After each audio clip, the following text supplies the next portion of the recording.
2 dias antes de Putin se reunir com Trump, russos em Moscou parecem em pânico. O motivo do pânico era simples. Ônibus e trens em Moscou de repente começaram a transmitir um anúncio perigoso. O anúncio dizia que a Ucrânia está lançando uma arma nuclear. Todos vão para o abrigo agora mesmo. Ouça primeiro, depois falamos dos detalhes. Atenção, atenção, Ucrânia... Atenção, atenção. Decide o secretário de imprensa SAVR Anarquia Espalhada. A Ucrânia está nos ameaçando com um bombardeio nuclear. Todos se dirijam ao abrigo. Vá para o abrigo. Atenção, atenção. A Ucrânia ameaça com bombardeio nuclear. Decide o secretário de imprensa. Acontece que isso não era uma piada do motorista porque estava acontecendo em vários locais diferentes. Foi resultado de um ataque hacker à empresa de transportes Cransfutli, Sociedade de Responsabilidade Limitada. Ônibus foram afetados e moscovitas ficaram chocados e em pânico. Veja, esses incidentes ressaltam o principal problema que tem causado dor de cabeça para Putin.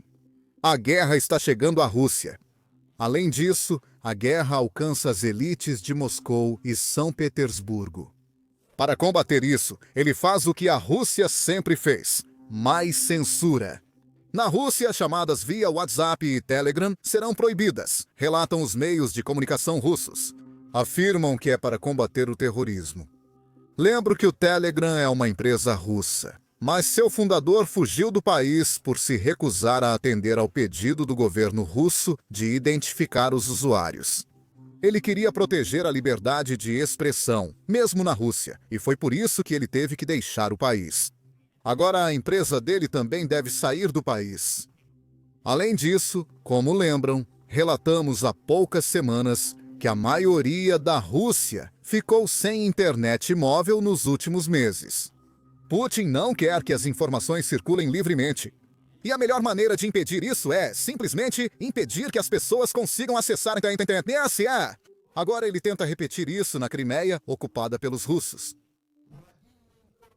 A internet móvel foi cortada em toda a Rússia europeia. Segundo estimativas, entre 30% e 60% do território russo ficou sem internet móvel. O Roskomnadzor tomou essa decisão com base no Conselho de Segurança. Sabe, eu acho que isso é apenas o começo porque é óbvio que a elite realmente gostou dessa nova experiência. Querem proteger as pessoas dessas tendências ocidentais, deixem que assistam mais televisão. Os propagandistas russos dirão a eles como devem viver e a igreja vai polir tudo isso. Enquanto isso, bem, ouça. Primeiro eles fecham para o fim de semana, depois para os feriados, depois para as férias escolares e então deixarão apenas para as pessoas necessárias e importantes. Quanto a nós, por que deveríamos estar discutindo a incorreção do curso atual? Por que deveríamos compartilhar todos esses resultados prejudiciais? Isso corrompe as pessoas. Isso insere ideias perigosas para o sistema neles. Por isso, buscarão pretextos para restringir nossos direitos e liberdades constitucionais. Primeiro e acima de tudo, o direito de receber informações. Ucrânia. Ameaça com bombardeio nuclear. Putin está fazendo tudo o que pode para basicamente matar a liberdade de expressão, ou o pouco de liberdade de expressão que a Rússia tem.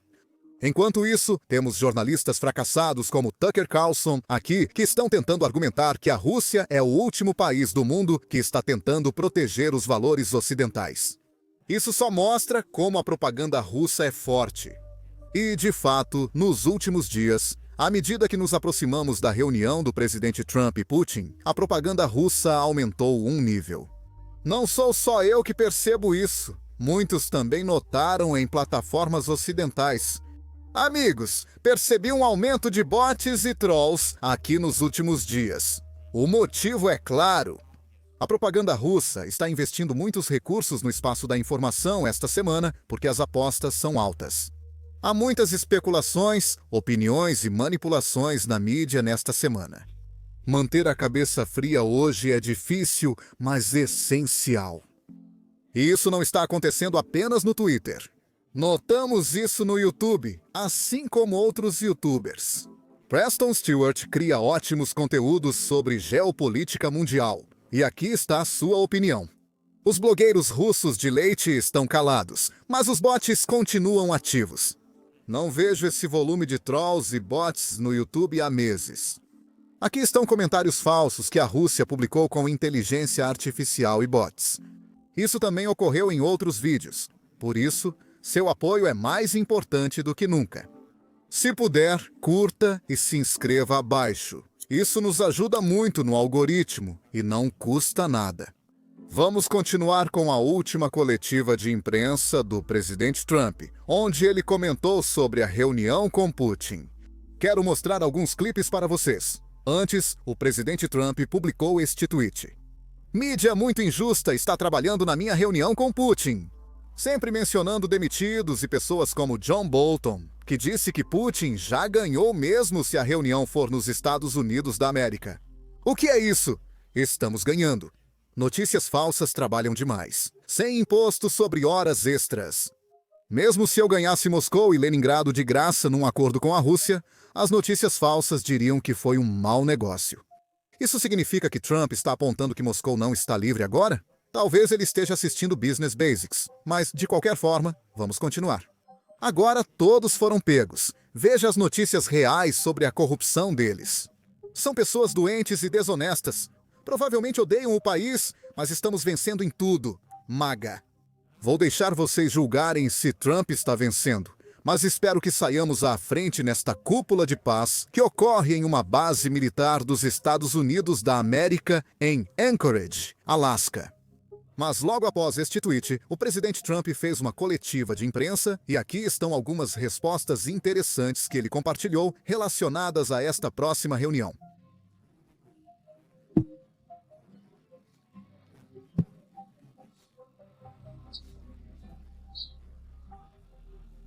Bem, vou te dizer uma coisa, eu tive essa conversa com ele, eu tive muitas boas conversas com ele. Então eu volto para casa e vejo que um foguete atingiu um asilo ou um prédio residencial e as pessoas estão mortas nas ruas. Então, acho que a resposta para isso é não, porque eu já tive essa conversa, eu quero acabar com a guerra. Bem, adivinha o quê? Enquanto isso, Trump dizia que Putin não vai parar de atacar civis inocentes ucranianos. Putin atacava civis ucranianos. Seguem mais detalhes. A Rússia segue atacando civis na Ucrânia. Hoje, drones russos atacaram carros de passageiros e uma ambulância em Kherson e Donetsk. Há mortos e feridos. Em Karasan, um drone russo atingiu um carro de passageiros. Uma pessoa foi morta. Uma mulher ficou ferida. O ataque à ambulância provocou um incêndio, controlado pelos bombeiros. Em Donetsk, um drone russo atingiu um carro com 3 pessoas, que caiu em uma vala. 2 homens foram retirados pela polícia, e o terceiro foi libertado pelos socorristas e entregue aos médicos.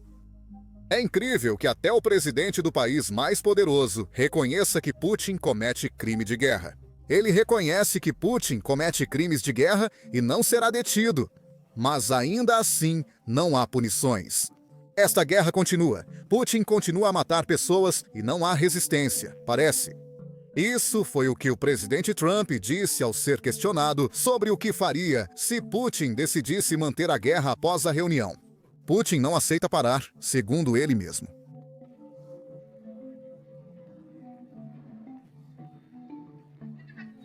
Haverá consequências, tarifas, eu não preciso dizer, haverá consequências muito graves, sim.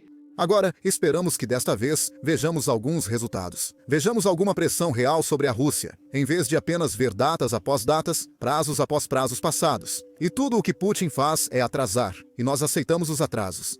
Só o tempo dirá. Depois, perguntaram ao presidente Trump o que acontece após a reunião se tudo sair como planejado. Esse é o plano dele.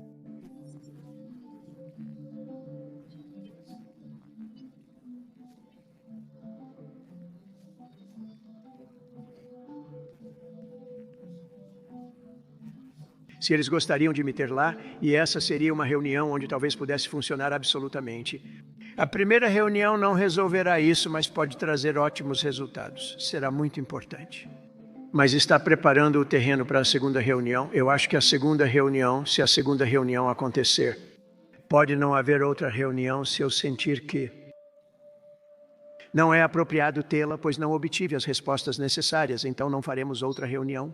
Agora, Outra coisa interessante sobre a qual Trump foi questionado foi o recente ataque cibernético russo ao sistema de arquivamento de processos judiciais federais dos Estados Unidos. Antes de responder, quero contextualizar sobre a dimensão desse ataque cibernético.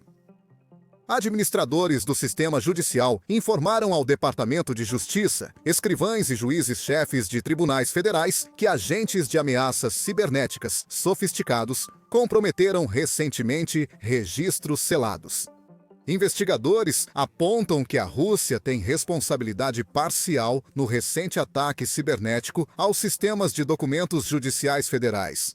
Documentos ligados a crimes com conexão internacional foram inicialmente considerados alvo em pelo menos 8 tribunais distritais. No mês passado, juízes-chefes dos tribunais distritais foram discretamente orientados a transferir esses casos do sistema regular de gerenciamento de documentos. No início, disseram para não falarem sobre isso com outros juízes do distrito. Agora, era claramente algo sério. Não temos todos os detalhes sobre o que foi alvo, o que foi roubado, por que eles estavam fazendo isso. Muitos casos russos e do leste europeu foram ligados ao hack, por isso, muitos acreditam no envolvimento da Rússia. Não foi só a Rússia. Muitos investigadores acham que outros países podem ter participado. Esperamos mais informações sobre o hack no futuro. Aqui, o presidente Trump responde a uma pergunta sobre isso.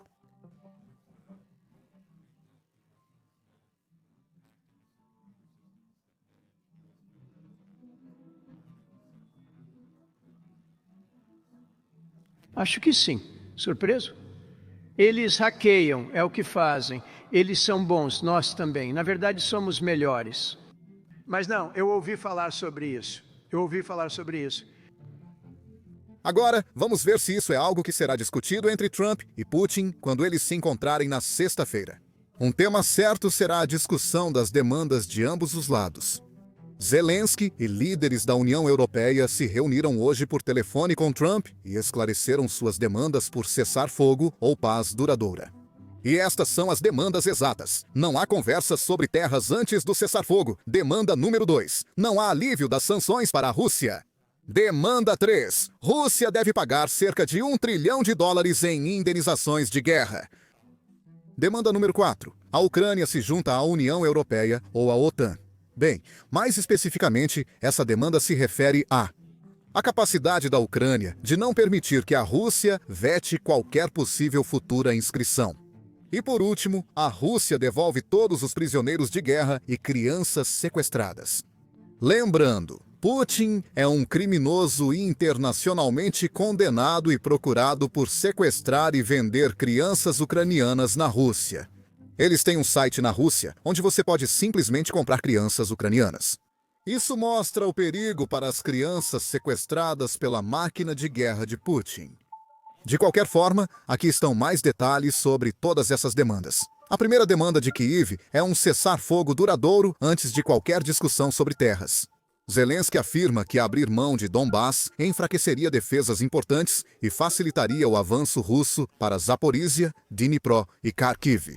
Ministro das Relações Exteriores da Lituânia chama controle de facto da OTAN de traição. Ucrânia pede $500 bilhões em reparações e usa $200 bilhões em ativos russos congelados na Bélgica como garantia. Mersch, chanceler alemão, apoia congelar até Moscou pagar. Kyiv também exige o retorno de 20 mil crianças sequestradas e todos os prisioneiros de guerra. Terceira demanda. A Ucrânia quer a adesão à OTAN e à União Europeia como garantias de segurança. Agora, claro, isso não é algo que a Ucrânia vai conceder. Presidentes Trump e Biden foram claros. Trump rejeita a OTAN, enquanto Moscou exige veto. Zelensky afirma que propostas da União Europeia são bloqueadas por países que temem concorrência agrícola da Ucrânia. Kyiv rejeita a exigência russa de reduzir seu exército de 900 mil homens ou parar o recebimento de armas ocidentais. Com a ajuda dos Estados Unidos da América, parada em 64 bilhões de euros sob Trump, os países da União Europeia superaram Washington com 74 bilhões, tornando-se a principal defesa de Kyiv. Kyiv quer que a suspensão das sanções dos Estados Unidos da América ou a restauração do comércio permita que Moscou se rearma. Analistas estimam que os custos da guerra da Rússia estão em 2 trilhões de dólares agora, e as perdas de tropas estão acima de 1 milhão. A Ucrânia pede sanções mais fortes e voltadas à indústria, energia e logística da Rússia. Agora, essas são demandas ucranianas, e de acordo com os relatórios, o presidente Trump estava bastante de acordo com tudo isso, ou pelo menos a maior parte disso. Mas agora vamos mudar o foco para a demanda de Putin, indo para esta reunião, para que possamos ver o que ambos os lados querem, ou exatamente o que ambos os lados querem. E então, veremos o que acontece após a reunião. Um conselheiro do Kremlin anunciou as demandas de Putin. O que ele propõe? A Ucrânia não retirará as forças armadas de Donbás. Retirada das forças armadas russas de Sumy, Dnipro e Kharkiv, mantendo a linha de frente, exceto em Donbás. Compromisso da Ucrânia de não entrar na OTAN. Desmilitarização da Ucrânia e reforma constitucional para a estrutura federal. Por último, a Rússia quer concluir um acordo bilateral com os Estados Unidos, sem a participação da Ucrânia e da União Europeia. A publicação afirma que, se a Ucrânia recusar, Putin espera que Trump suspenda toda a ajuda militar a Kiev e até impeça vendas de armas aos europeus, dificultando o envio à Ucrânia. Putin realmente acredita que está vencendo esta guerra, a operação militar especial de 3 dias, que ainda está em andamento 3 anos e meio depois. Vamos ver como será a reunião. Não se esqueça de clicar no botão de inscrição para acompanhar a transmissão ao vivo.